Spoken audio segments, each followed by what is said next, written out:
Hey up guys, I'm Mason, the blind wrestling fan, and this is Wrestling in the Dark, the only place where you're going to get professional wrestling content from a blind person's point of view.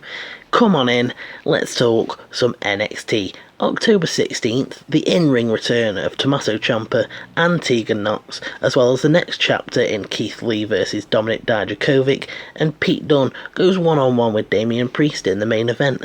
After a little bit of a lacklustre week last week with the commentary, can the commentary team pick up the slack a little bit more and help someone like me visualise what's going on between the ropes?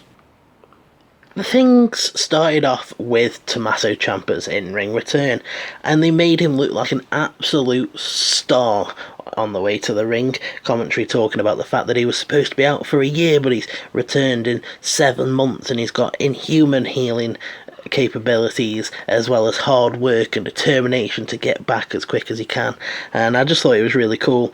John Cena is sort of one of those other people that's known for really quick healing, and I feel like Ciampa sort of put himself in the same vein and probably showed quite a good example to the WWE in terms of, yeah, okay, I might get injured in the course of doing my work for you, but I'm going to work my arse off and get back as soon as possible.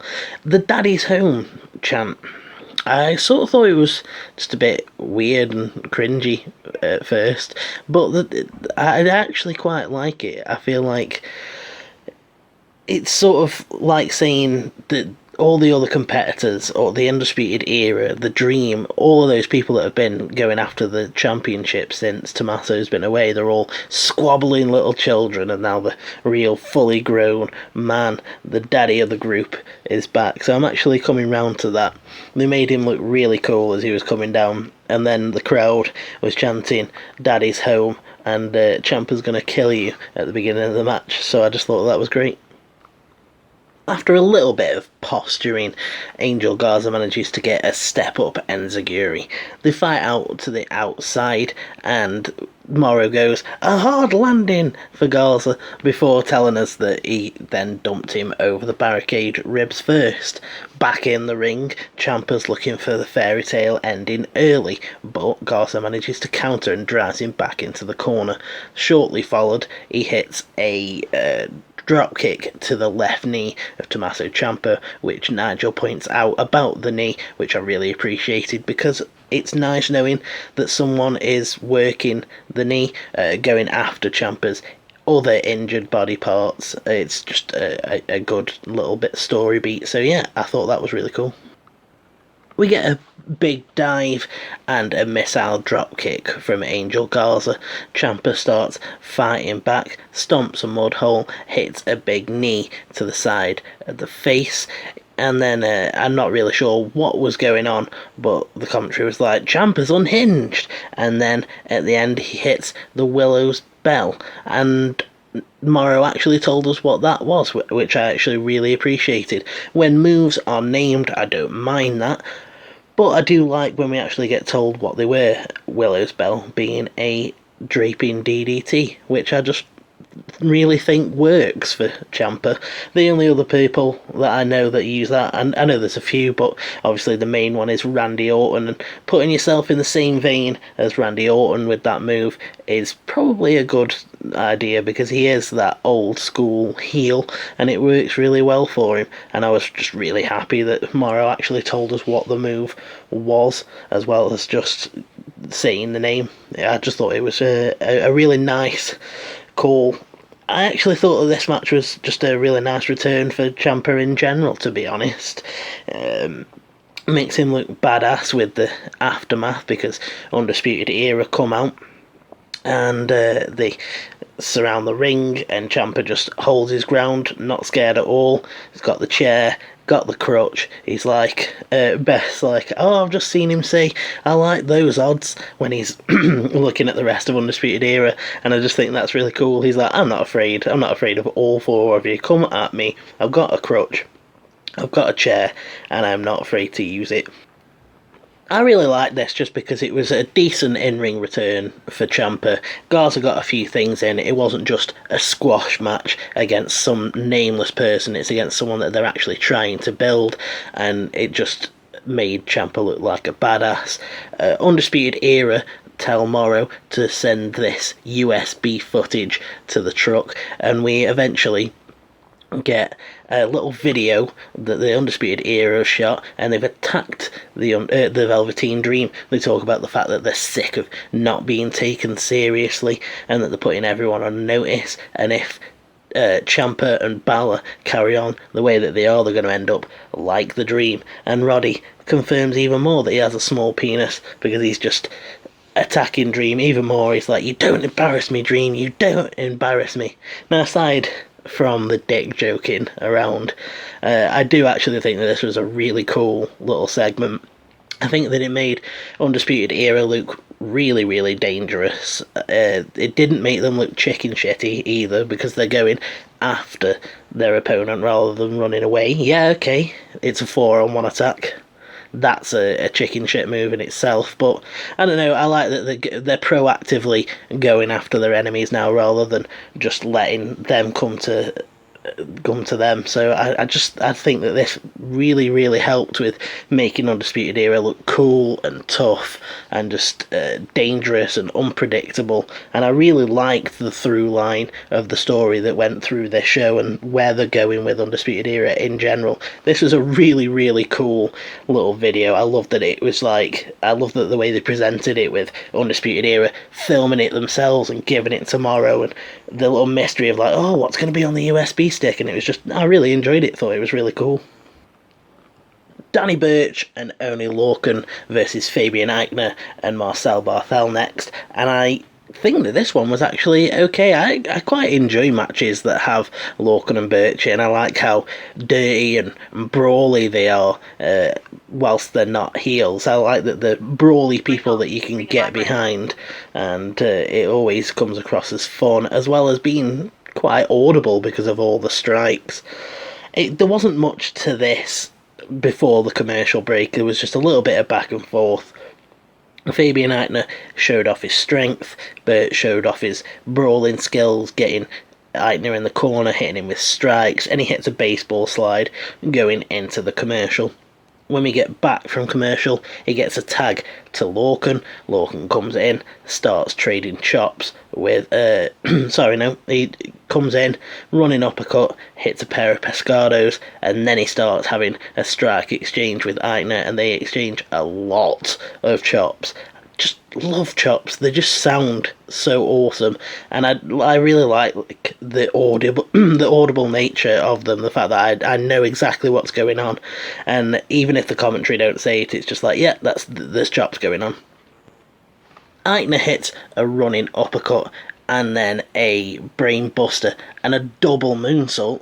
I really like the fact that you just never know what Fabian Aichner's going to do. He's this powerhouse, but then the fact that he pulls out a double moonsault was just like, wow, that's amazing.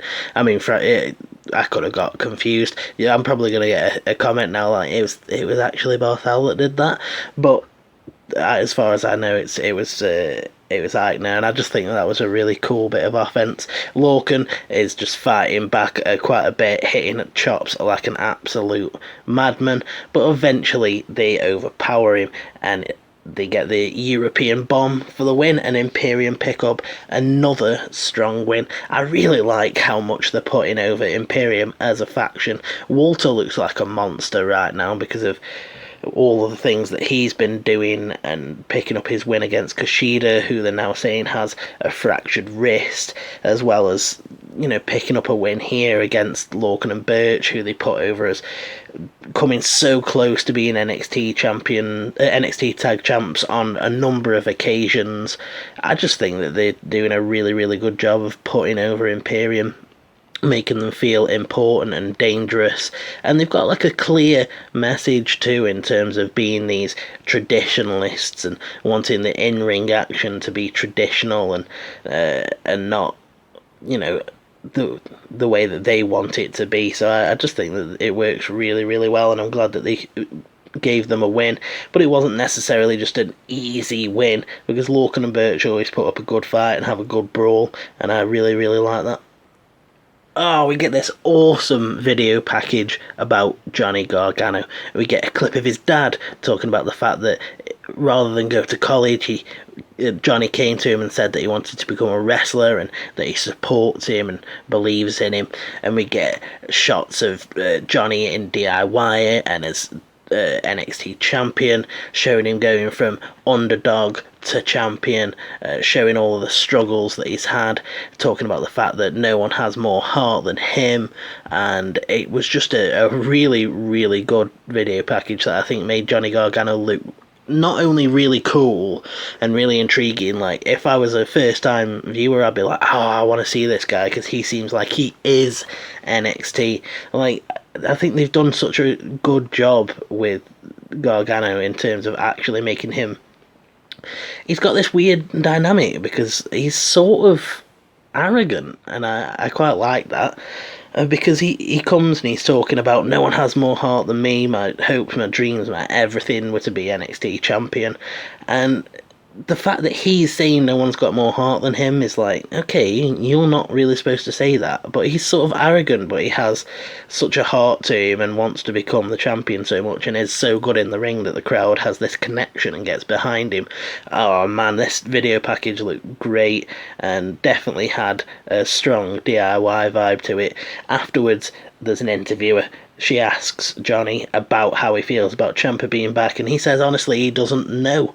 And I like that. He's like, I don't have any answers for you, and I don't think I will until I see Ciampa face to face. So it's going to be really interesting to see where they go with that. There's definitely a couple of different directions. They could just have them be friends again. You know, we've both been through so much, or whatever. Just move on from what happened. Gargano can see that Ciampa's actually changed. Gargano could turn heel. There's so many different ways that they could go with it, and I think all of them will be interesting to see. So I think this video package worked really, really well. Io Shirai taking on Caden Carter next. I don't have a whole lot to say about the actual match. I didn't think that it grabbed my attention that much, and it was really only there to drive the women's storyline. There was a bit of back and forth, a bit of technical stuff, just feeling each other out, etc. But really the only things that I've got is a springboard dropkick by Io Shirai, as well as a Release Everest style German suplex, and then obviously the patented moonsault. I really didn't pay that much attention during this one. I didn't think the commentary did that great of a job. They didn't do a bad job, but there wasn't anything there to catch my attention. One of the things that I did notice though is that there was multiple times where Morrow just really cut up Nigel and Beth. Nigel and Beth are like trying to say things, and it's like they have to talk as fast as they can because Morrow's going to say anything, and it's sort of just frustrating to listen to because you can hear. Maybe you wouldn't notice it if it was like a visual thing, but if you can see it, might not stand out as much. But when you're just listening to them and you can hear Nigel starting a point and having to stop and go because Morrow's cut him up, and Beth doing the same thing, starting a point, and because Morrow is just cutting them off, and they have to say things as fast as they can because they know that they're going to get cut off. And sometimes I've noticed that Nigel just says something anyway, and him and Morrow end up talking at the same time. Definitely think that they haven't got the chemistry that him and Vic Joseph have, and hopefully they develop it and they get used to it, because they are good sometimes, but in a match like this they really just cut each other off, and it was something that I really noticed and probably was quite distracting, which was why I probably didn't get that many notes about this match. But afterwards Io jumps on the mic. She's like, it's not Rhea, it's not Bianca, Shayna, it's me. Rhea comes out anyway. Rhea's like, last week Bianca decided to run her mouth. Next week I get to put her back in her place. But Io, if you ever decide to spit my name out of your mouth again, then I'll have no problem shutting it for you. And Io Shirai talks trash, presumably in her own language, for a little minute before walking off. God, I love Rhea Ripley. Just coming out, she's just like, everyone else is talking about how brutal and dangerous Io Shirai is as this character, but Rhea just comes out and she's like, I don't care, I don't give a shit. come after me. I will shut you up. And it just makes her look so dangerous. I'm totally getting ready for Rhea to be the one that takes the title, and I'm not sure whether she's going to be, but I'm so ready for it. Her as champ, just like going out and seeking her own opponents, like, I want to fight this person, I want to shut you up. You've been saying you're good, I'll shut you up. I just think it'd be really, really cool. We get a brief appearance by Regal where he talks about the fact that unfortunately Dream will not be able to compete in the North American Championship match next week, and probably not for a little while because of the brutal attack by Undisputed Era. Really, really cool the way that he presented this. It really seemed like he was sort of sad and angry and frustrated at the whole thing and felt sorry for Dream and maybe even a little bit impressed. Like, it was brutal and horrible, but I was sort of impressed. But he says that Roddy will now face the winner of Keith Lee versus Dominik Dijakovic, which is next. It's a shame that the fight forever chant is really, really overused. Now, I'm not sure whether they actually chanted it in this match. I know that it was chanted this show. But, man, I really could watch Dijakovic and Keith Lee just go at it again and again and again, because it's so cool having two people that are so big and so agile, and they impress the commentary enough that it comes across as just being this really big special event, and I really, really enjoyed this match. So in the early moments, they start like trying to batter each other. Keith Lee starts working the left arm of Dijakovic. He hits a big splash to it at one point, which was really cool. He got a straight arm lift, which I'm not particularly sure what that is, but Nigel says that he was putting on pressure the same way that a cross arm breaker does, and I was really grateful for that, because I was like, okay, that's cool. And I really like that Keith was going for the arm, trying to neutralise the strength of Dijakovic. He hit a leapfrog, like I said, the splash to the left arm. Dijakovic starts firing back, hits a big kick, and he accidentally uses the bad arm before he uses the good arm for a huge lariat, which takes us into the commercial break. Keith Lee starts hitting big shots to show off his striking prowess back from the break. He eventually hits, he's hitting shots to the body and a couple up top. Then he hits a lethal left to knock Dijakovic down for the near fall. Then we get Dijakovic hitting a choke bomb, but the commentary put over the fact that he didn't get him as high as he usually would, but also put over the fact that he still got him really high considering that he was using one arm. Lee hits a Grizzly Magnum boot, shortly followed by a frog splash to the damaged left arm of Dijakovic. He hits a spirit bomb and would go for the cover, but Dijakovic rolls out the ring. Nigel puts over the fact that the ring basically buckled, and Beth is like, it's more like he bounced out than rolled out, which I actually thought was really funny. Then Dijakovic is using his good arm to hit back elbows, fights back and hits a cyclone kick, gets the near fall. But Nigel puts over the fact that he couldn't get the leg for the cover, and also it took a little bit too long, which is probably why Keith Lee kicked out. Really liked that. These two throw everything at each other, and then they can't go for the cover because doing what they're doing is taking so much out of them. It takes him a little while, and he can't hook the leg because of the bad arm, and there's just the storytelling going on. There's cool spots. I love these two in the ring together. We get this really cool sequence that Morrow calls really well that I couldn't get down all the moves in, but it ends with Dijakovic being like, it's time to fly. He goes up to the top rope. Keith Lee comes after him, counters and hits what I assume to be a superplex. I couldn't tell because the commentary went a little bit too wild. Was a little bit disappointed that they didn't call it as well as they did with the Canadian Destroyer last time round, but still it was okay. Then Dijakovic gets Lee into an electric chair position, but Lee counters with a poison rana, and the crowd and the commentary and me couldn't believe it because that was a really cool counter. Dijakovic is hitting some vicious elbows, but then Roderick Strong comes running down. He attacks them both with the championship, and the match ends in a DQ. And Regal comes out. He's like, very clever, but not clever enough, because now you've got to face both of these men next week, and I would not want to be Roderick Strong right now. I mean, yeah, you can try and jack the backs as much as you want. You can hit all the backbreakers you want, Roddy. But somehow it tells me that it's not going to help against these two. You're definitely going to need the Undisputed Era for this one. Like, it just has to end with the Undisputed Era attacking them. And I really like that they keep finding ways to drag out this Keith Lee-Dominic Dijakovic feud without making it seem like they're dragging it out. All of these things are natural. They've both got a win. They've both got a double count out. Now they've had a double DQ, and next week the Undisputed Era will come out and probably and once we actually get the proper blow off between Dijakovic and Keith Lee, it's going to be an astounding match, and I'm really enjoying this Undisputed Era storyline where they're getting attacked on all fronts because of the fact that they're holding all the gold. Cole's being... he's got Balor and Ciampa coming after him.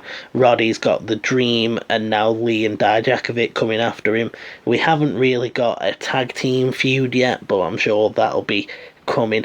I've already said I'd quite like to see Keith Lee and Dijakovic as a team, so just team them up, have them go against Undisputed Era for the tag team championships, but then at the same time I wouldn't want them to lose either, and I don't want Undisputed Era to lose the championships, so maybe don't do that. Oh man, next up, it's Matt Riddle versus Bronson Reed, and talk about a really short, cool, explosive match. I love Morrow when it's time for a Matt Riddle match, because he just seems to really love him, and because of Matt Riddle's offense, it's just a really cool match to hear, and he's always 1,000 miles an hour, just like this match starts off 1,000 miles an hour. They come out of the gate 1,000 miles an hour, hitting strikes back and forth. Bronson Reed goes for a move. Matt Riddle lands on his feet. He hits a flash knee strike, gets Bronson Reed in the corner, hits a cavalcade of kicks and an exploder suplex, gets a near fall. Then he goes for a Broton, which Bronson Reed blocks. Riddle hits, quote, a beautiful kick, and then hits a Brutus sleep, and a powerbomb, and a flash knee strike, but Bronson Reed kicks out. He goes for a floating bro, but Bronson Reed blocks. Reed goes for a move, but Riddle lands on his feet and goes for a sleeper hold, and Nigel puts over the fact that he's got the arm right underneath the jaw, trying to apply pressure to the carotid artery. Reed goes to the top, goes for a high-risk move, but Riddle manages to catch him and slams him for the win. I'm not particularly sure what he did. I sort of assumed it was a powerbomb, but they didn't call it, so I'm not sure. But either way, I don't really care. Matt Riddle wins this one. Makes Bronson Reed look really, really good. Like, Reed doesn't come out of this being squashed at all. It's not a squash match. He withstood a lot of Matt Riddle's offense. Riddle was just trying to put him down as quickly as possible. And he's so good with all of these strikes.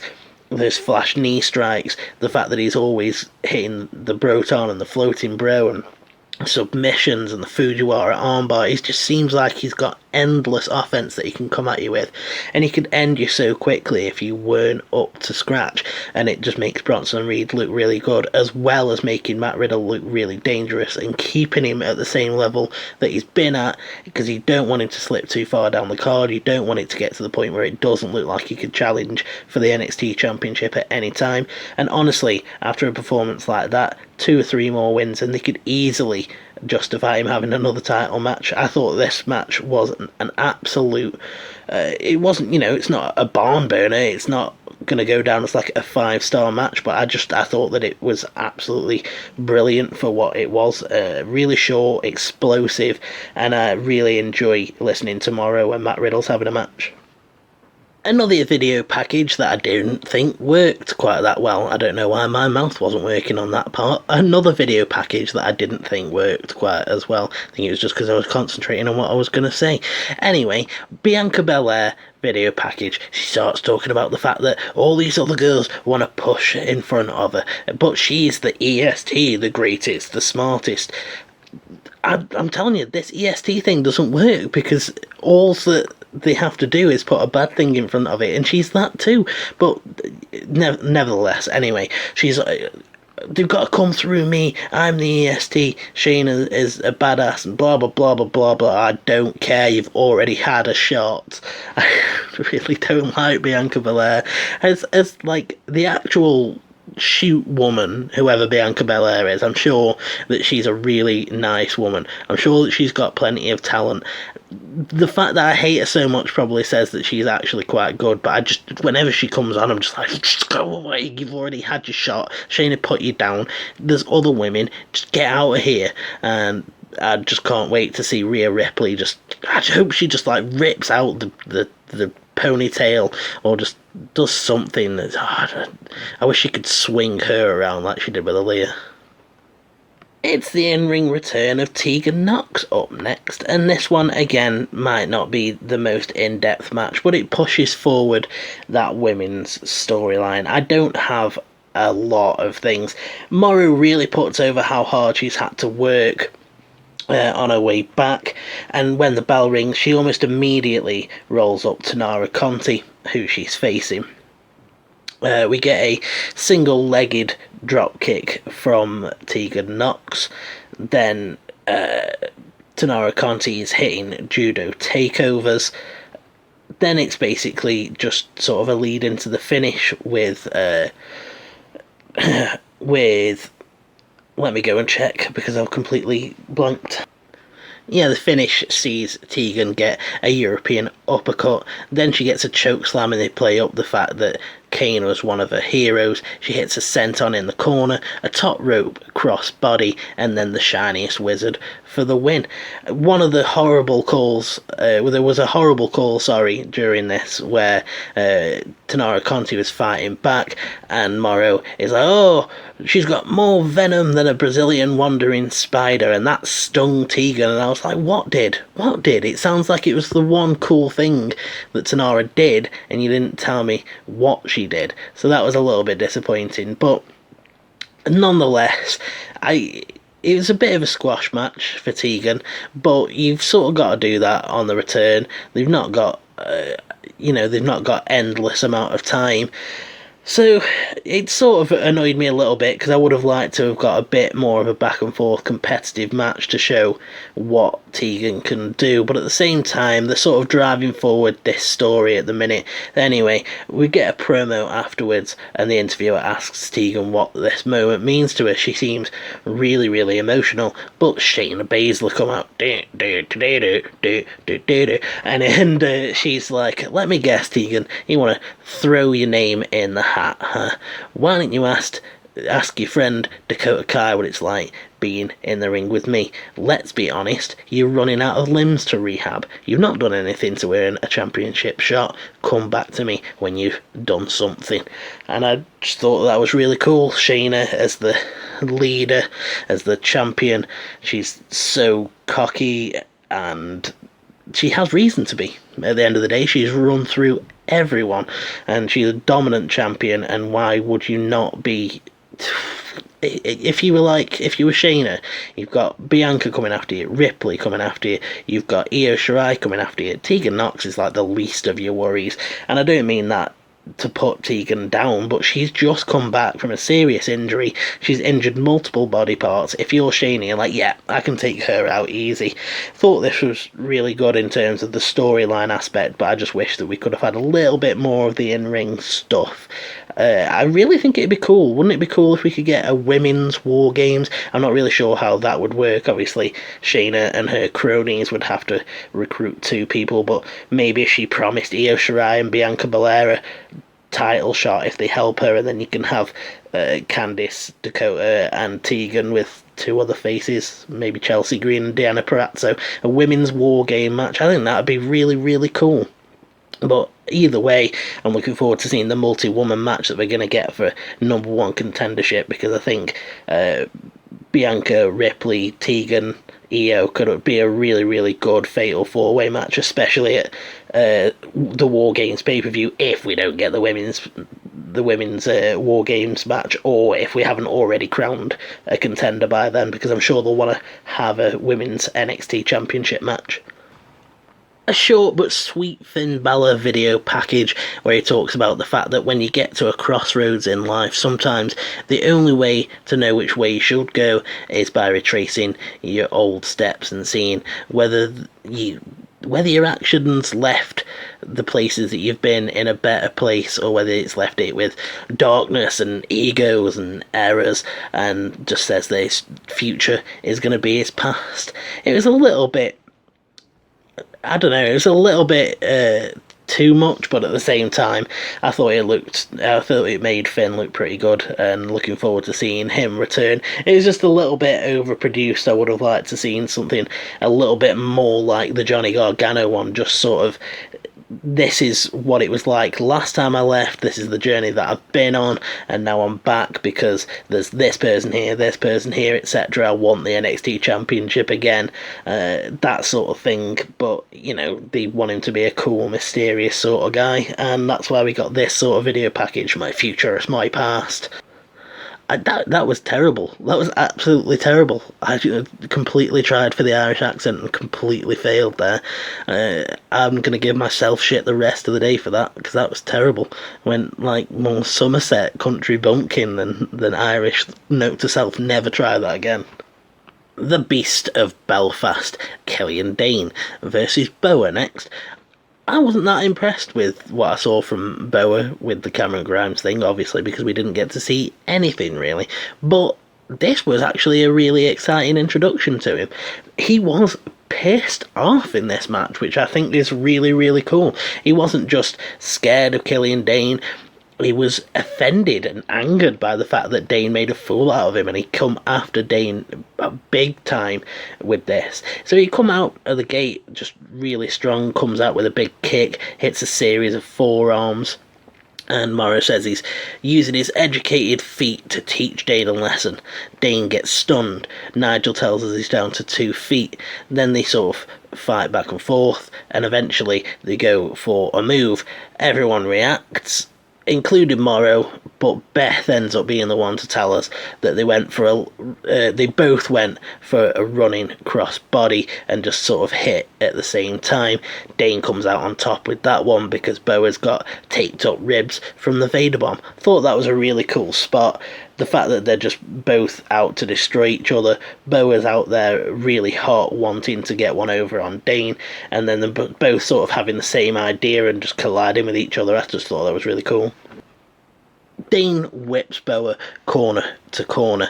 He then gets a handful of hair and he blasts Boa in the midsection with a big knee. He gets a near fall, and Morrow points out the fact that this was sort of a lackadaisical cover, and Nigel is like, no, not really, because actually, if you don't hook the leg during a cover, then the opponent has to use more of the midsection core strength to kick out of the pin. And I don't know whether that's true or not, but I actually think that it was really cool. I thought that it was nice that Morrow was like, oh, that was lazy, I'm surprised, why was he not trying harder? And Nigel was like, oh, well, actually, he's had damage to the midsection, and that actually is what you have to work more if you're going to kick out if the leg's not hooked. It just shows that that knowledge that Nigel has.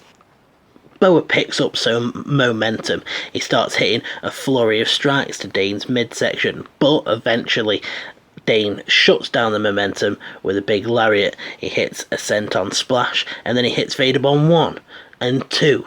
Then he steps on Boa, hits Vader Bomb 3, and then locks in a version of the abdominal stretch for the win.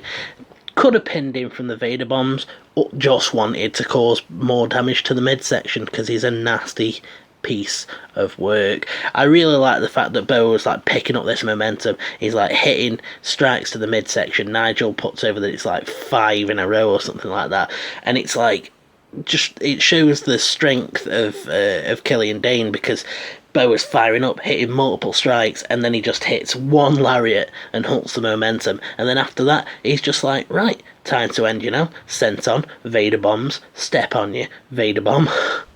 And then I'm just going to stretch you out just because I want to. I don't need to, but I really, really want to. And I really like that they're just making Killian Dane look like a really dangerous monster. Again, another good contender for either the North American title or the NXT championship down the line. I think that they're doing a really good job of building him up. And this was also definitely a good introduction for me to Boa, because I'd never seen anything that he's done before, and I wasn't drawn in by the squash match he had with Cameron Grimes last week, whereas in this week was like, oh wow, he's not backing down, he's not scared of Killian Dane, and I just thought that it made both men look really good. And now it's time for the main event. It's Pete Dunne versus Damian Priest, and before I get into the actual specifics of the match, how cool is Pete Dunne? He's on his way down to the ring. He passes Killian Dane. They get sort of in each other's face and get aggro. But then Dunne snaps Killian Dane's fingers. And Morrow's like, oh man, talk about passing ships in the night. These two coming to blows. Yeah, that's going to draw on the ire of the beast of Belfast. Just so cool. Dunne is just not scared. He's like, whatever. I got like 600 days as a champion, like 600 plus days. I'm a dominant champion, and he's just so cool and chill and vicious, and it just all really, really works. So let's get into the specifics of this match. Priest hits a leaping elbow, then Dunne hits a leapfrog and a clothesline. He starts going after Damian Priest's hand, and we get this really cool by Nigel where he says, forget about firing bows and arrows, he's not going to be able to lock in any kind of submission when Pete Dunne is done with him, because look at this, look at how he works the wrist, the shoulder and the elbow all at the same time. This is going to severely damage Priest's chances of locking in a submission, and I thought that was really cool. We get a cool flurry from Pete as he's hitting loads of chops to try and take Damian Priest down. He gets a step up enziguri and then hits a drop kick to the knee. He hits a snap German suplex and stamps on Damian Priest's hand, and then he hits a moonsault. So versatile, just all the things that he can do, just, firing off the German suplex there, working the hand, going for the leg. He's just gonna try and go after anything that you use to move. If he's going to take out your hand, because that's just what he likes to do. But even there, he's going for the leg, because if he can get a leg submission, he will. If not, it at least makes it harder for Priest to move around. I just really like Pete Dunne's offense. Priest gets the corner mount, but Dunne ends up countering and attacking the fingers again. He ends up hitting a sit-out powerbomb. Nigel calls it a Liger bomb, and Morrow calls it just a sit-out powerbomb. Then we get a flying armbar attempt by Pete Dunne, who manages to lock it in and gets a triangle, but Damian Priest gets his foot on the ropes, and he turns the tide a little bit because he sends Damian Priest sends Pete Dunne into the turnbuckle. Priest hits a crucifix bomb for a near fall. Thought that was pretty cool. Priest hits a big move and we get a holy shit chant, and I was sitting there waiting and I'm like, someone tell me what happened, and Nigel actually did call that it was a somersault senton. Pete clocks Priest in the face, but eventually Priest manages to hit a cyclone kick. Priest hits a top rope Frankensteiner, and then we get quite a cool bit. I didn't notice what the move was. I'm pretty sure that they did call it, but I missed it. He gets this big near fall, and it actually fooled me for a second, where I was like, oh, I think Priest is actually going to win with this move. And I like that they managed to create that sense, because I thought, going in, I was like, oh yeah, Pete Dunne's picking up this, when no way Damian Priest is winning. So I really appreciated this little near fall. Pete starts firing back big time, hits loads of quite loud chops. It goes for a crossbody. Priest hits a clothesline. Pete starts looking for the bitter end, but Dunn starts looking for the bitter end, but Priest manages to counter. They go back and forth, but eventually Pete manages to hit a right cross, which just drops Damian Priest. Then Dunn goes up to the top rope, goes for another moonsault, but he misses and hurts his midsection. After that, he goes back to trying to work Damian Priest's hand, but Priest hits him in the balls and then hits the Reckoning for the win. And I can tell you now that Morrow could not have been happier. He could not have been happier that Damian Priest kicked him in the balls. He was like, oh, Damian Priest found the bullseye. The bullseye. Get it? Because he's an archer and he's looking for the bullseye, but he kicked him in the balls, so it's the bullseye. The bullseye, guys. it's just such an example of why Morrow can be really annoying sometimes. Luckily, it didn't get to me that much, and it was like right at the end. I really liked that it was a back and forth match. We got to see quite a lot of what Pete Dunne can do in terms of the strikes, the submissions, the top rope moves. He came across as just being really dangerous and being able to come at you from any angle and hit you with any type of move.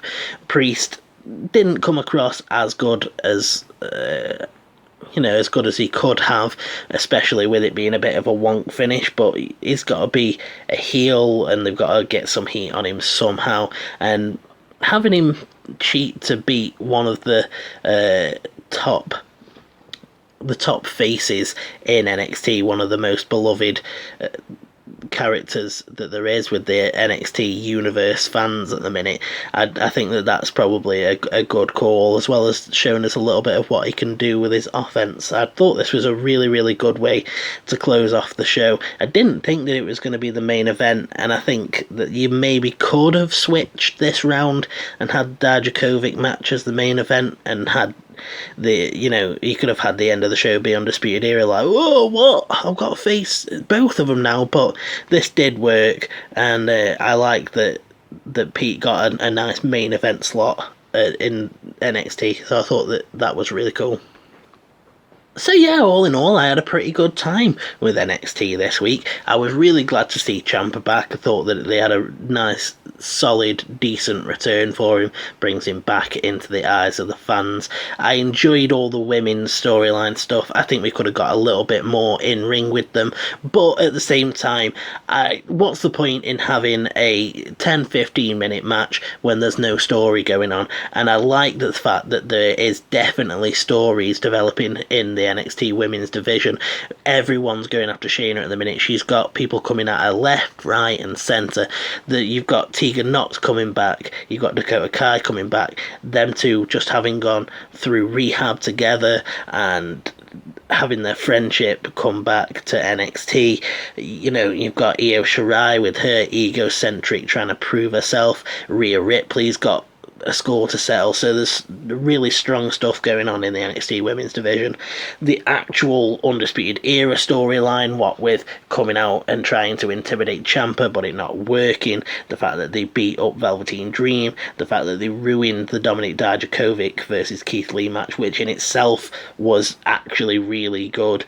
I just think that this was a really, really solid episode. I even enjoyed the Britain Bruiser versus European Union, and that's a surprise. I'm always good with Matt Riddle, so yeah, there's just not really anything in this show that I didn't like. I don't think that it was the best show ever, but this, more than anything, felt like NXT doing NXT, rather than going out there and trying to compete, rather than trying to put on a big spectacle. It just felt like NXT doing NXT sort of things, sticking in their lane and doing what they do best, and I just thought that this was a really, really solid episode.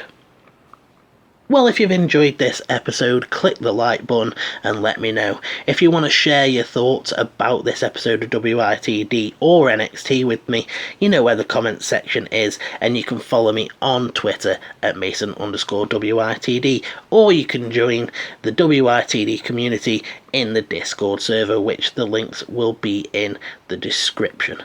Right guys, I'm off, and you should have a good one. I enjoy all the feedback and the friendship, so have a good one.